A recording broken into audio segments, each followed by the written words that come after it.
Welcome back. Studies show that employees waste some 17 hours a week on pointless work email.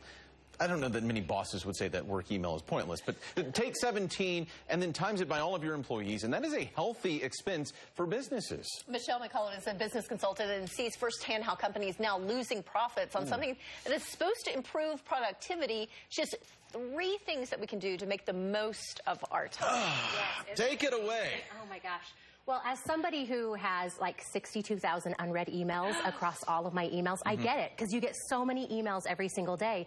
But for most professionals, the biggest mistake that they spend so much time just sifting through the things that they don't need and trying to find the things that they do need. So how do we help them find the ones that are most important and get in and out fast? Please do tell.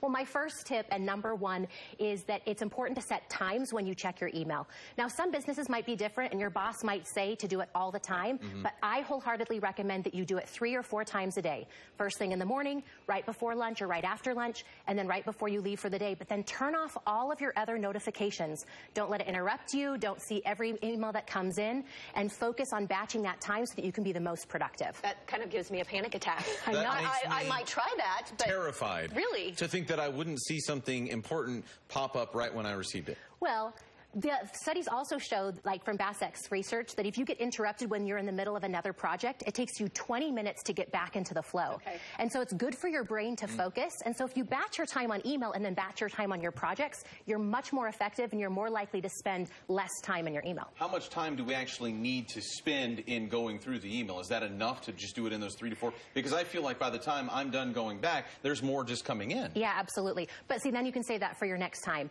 So depending on your job and your work, news might be different than somebody else who has other management responsibilities, but know how much time you need. Some people are spending all day long. Email can often be seen as someone else's priorities for you, so you have to set the priorities for you. How much time do you need to spend? 30 minutes, an hour? Let that go.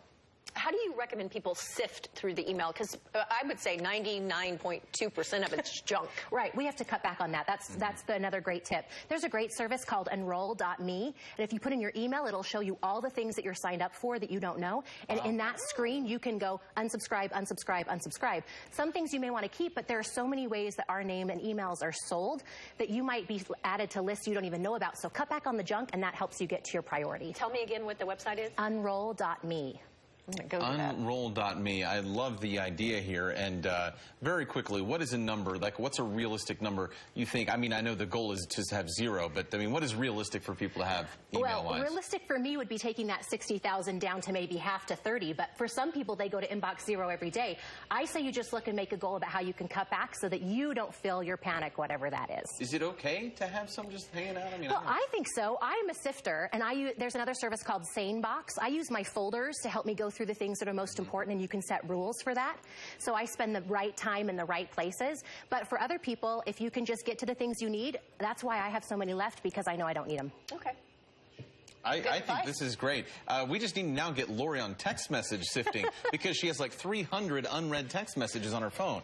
It gives me a heart attack. But see, that's why we're getting so many messages from so many places. We have to focus on being a priority. Sure do. All right, Michelle, thanks so much. You can find Michelle on speakmichelle.com/KSL, where she'll have more tips on managing the old Brilliant inbox. tips, by the way.